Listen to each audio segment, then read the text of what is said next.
ہمارا خالق کون ہے؟ بے شک اگر آپ کو کہا جائے گا اللہ کون ہے تو کیا جواب دیں گے؟ کون ہے؟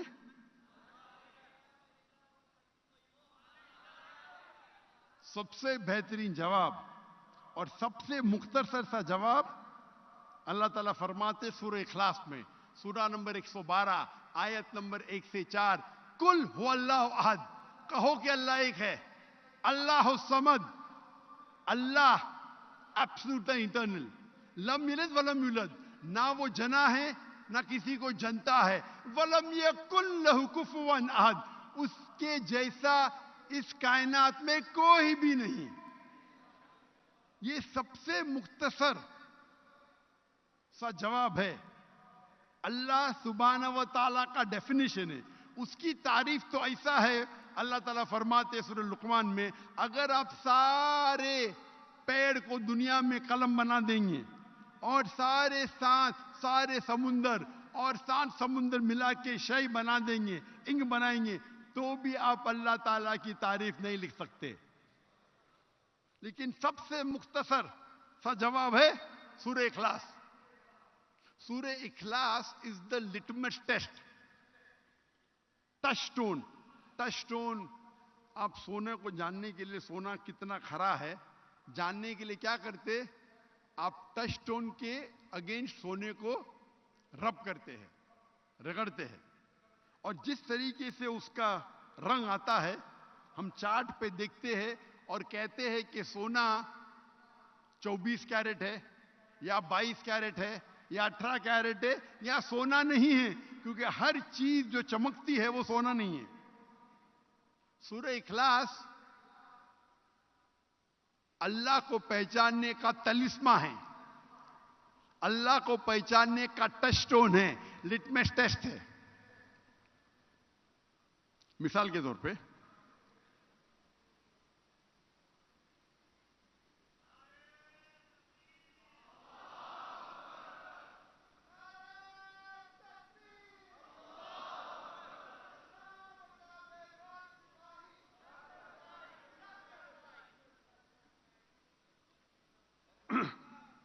طور پہ کئی انسان کہتے ہیں کہ بھگوان رجنیش خدا ہے۔ ہم ابھی چیک کریں گے اس تلسمے کے ساتھ سورہ اخلاص کے وزن پہ، کیا بھگوان رجنیش ٹیسٹ پاس کرتے ہیں کیا نہیں، اس ٹیسٹ کو پاس کرتے ہیں کیا نہیں۔ سب سے پہلا ٹیسٹ، قل هو اللہ احد، کہو کہ اللہ ایک ہے، کیا رجنیش ایک ہی ہے؟ کئی انسان کہتے ہیں میں بھگوان ہوں،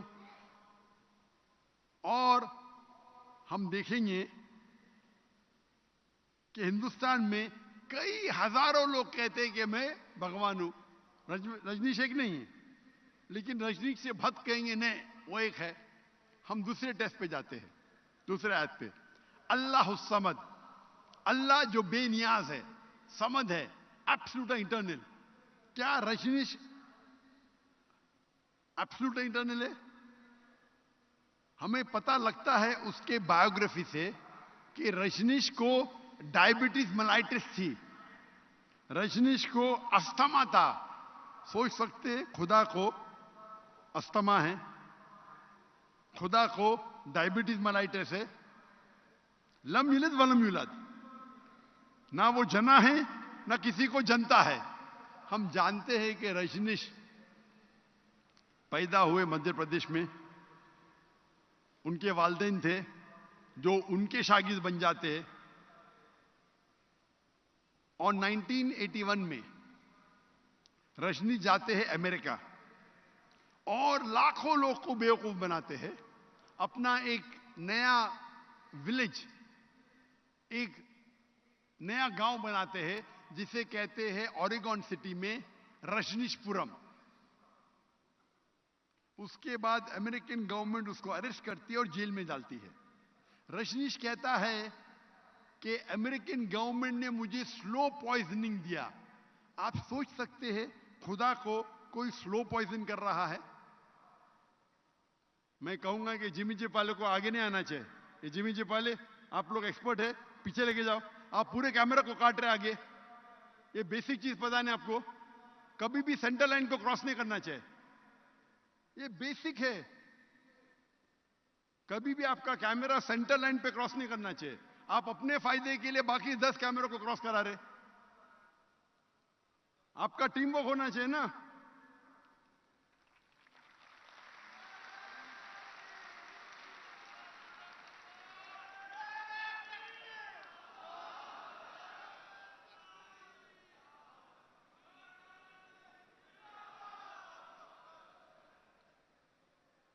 ایک دائی کو پتا ہونا چاہیے کہ دعوت جب کروڑوں تک جا رہی ہے اس کو بیسک میڈیا کا پتا ہونا چاہیے.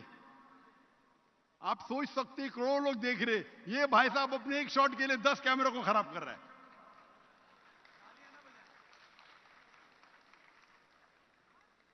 اس کا شاٹ اچھا آئے گا لیکن 10 کیمرہ گئے پورے. جزاک اللہ. تو رجنیش کہتا ہے کہ مجھے جیل میں امریکن گورنمنٹ نے سلو پوائزننگ دی. آپ سوچ سکتے خدا کو کوئی سلو پوائزننگ کر رہا ہے.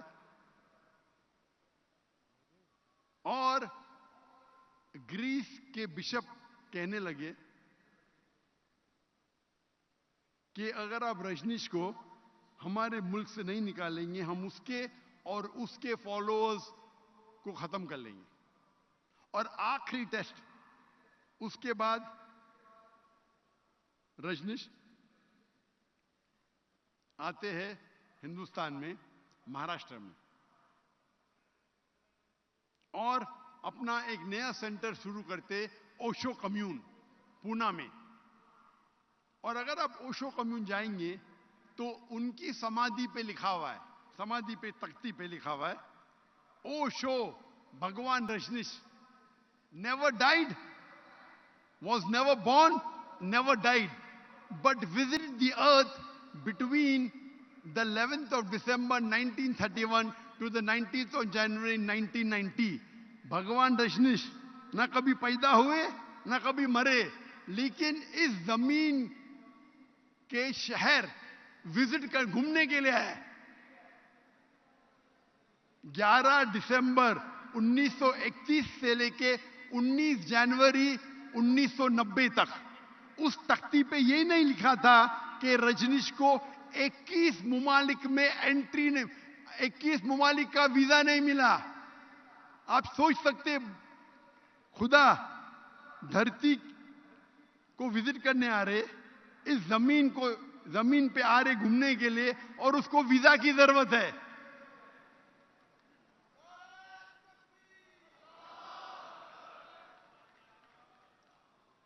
اور یہ آخری ٹیسٹ وَلَمْ يَكُنْ لَهُ كُفُوًا أَحَدٌ, اس کے جیسا کوئی نہیں. یہ ٹیسٹ اللہ کے علاوہ کوئی پاس ہی نہیں کر سکتا ہے.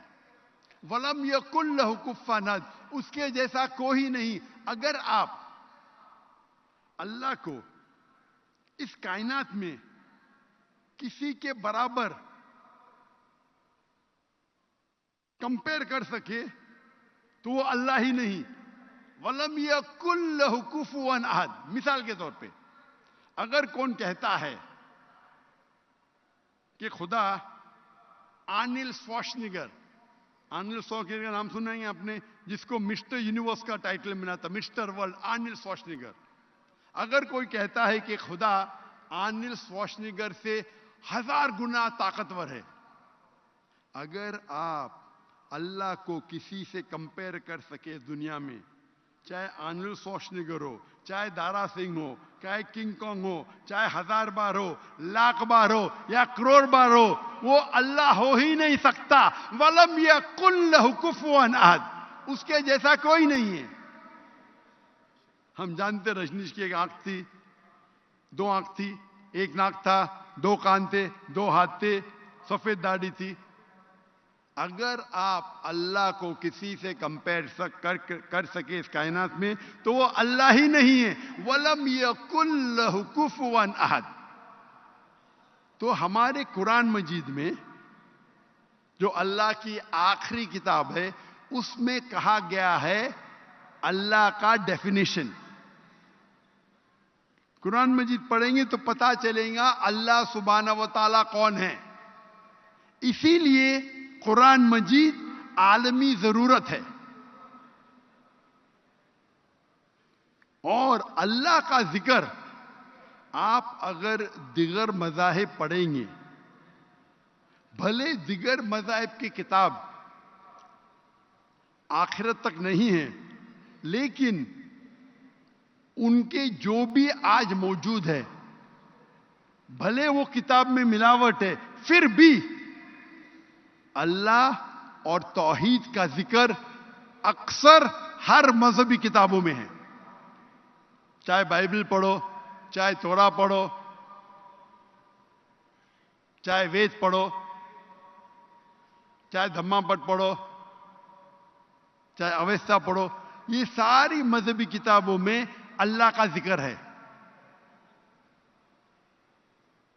اور اللہ تعالیٰ فرماتے سورہ عمران میں سورہ نمبر 3 آیت نمبر 64 میں، قل یا اہل الکتاب، کہو اہل کتاب سے، تعالوا الی کلمۃ سواء بیننا و بینکم، آؤ ہم اس بات کی طرف جو آپ اور ہم میں یکساں ہے. ہم جب کبھی بھی غیر مسلمانوں سے بات کرتے ہیں، اللہ تعالیٰ فرماتے تعالوا الی کلمۃ سواء بیننا و بینکم، آؤ ہم اس بات کی طرف جو آپ اور ہم میں یکساں ہے. سب سے پہلی بات، اللہ نعبد الا اللہ، کہ ہم صرف اللہ کی عبادت کریں. ولا نشرک بہ شیئا، ہم آپس میں کسی کو شریک نہ کریں. ولا یتخذ بعضنا بعضا اربابا من دون اللہ، کیا ہم آپس میں کسی کو معبود نہ بنائیں. فَإِن تَوَلَّوْا فَقُولُوا اشْهَدُوا بِأَنَّا مُسْلِمُونَ، اور اگر وہ نہ مانے تو ہم شہادت دیتے کہ ہم مسلم ہیں. تو یہ کتاب آپ کو ہدایت دے رہا ہے کس طریقے سے آپ کو باقی لوگ سے دعوت دینا چاہیے. یہ قرآن ہمیں سمجھا رہا ہے، ہمیں سکھا رہا ہے کہ آپ باقی لوگوں کو یہ دعوت پہنچاؤ. تعالوا الی کلمۃ سواء بیننا و بینکم، آؤ ہم اس بات کی طرف جو آپ اور ہم میں یکساں ہے. سب سے پہلی بات، اللہ نعبد الا اللہ، کہ ہم صرف ایک اللہ کی عبادت کرتے. اس آیت کے پہلے ذکر آتا ہے یا اہل الکتاب، یہود اور نصارہ کے لیے، لیکن یہ آیت سارے غیر مسلمان پہ لاگو ہے.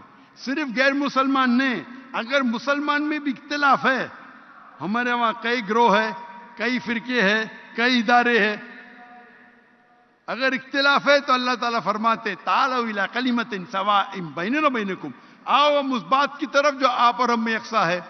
ہم مسلمان آپس میں وہ 2%، 3%، 4% جو اختلاف ہے اس کے اوپر جھگڑا کرتے. ہمیں یکسانیت پہ آنا چاہیے.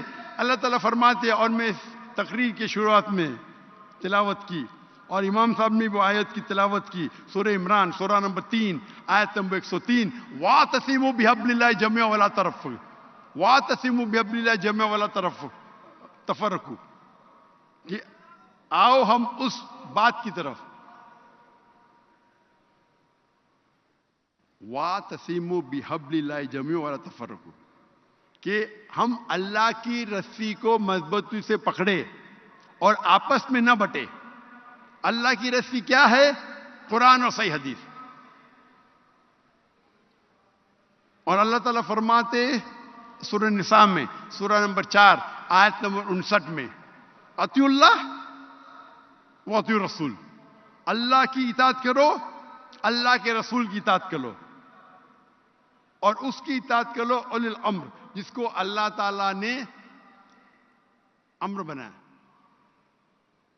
لیکن اگر جو لوگ عالم ہیں، جو لوگ حاکم ہیں، لیکن اگر ان میں اختلاف ہے، وہ آیت ختم نہیں ہوتی. ان میں اختلاف ہے تو go back to Allah and Rasool, Allah اور رسول کے پاس جاؤ. تو اگر کوئی عالم کچھ کہتا ہے، 2 عالم میں ٹکراؤ ہے، یا 2 مولانا میں ٹکراؤ ہے، یا 2 حاکم میں ٹکراؤ ہے، تو ہمیں جانا چاہیے اللہ اور اللہ کے رسول کے پاس. اطیعوا اللہ اطیعوا الرسول. آج ہم دیکھتے ہیں ہمارے مسلمان کا حال یہ جو ہے، کیونکہ ہم آپس میں جھگڑا کر رہے ہیں. اگر اس آیت پہ عمل کریں گے کہ اللہ کی رسی کو مضبوطی سے پکڑو اور آپس میں مت بٹو، تو انشاءاللہ ہم پھر سے دنیا کی سب سے بڑی قوت بنیں گے.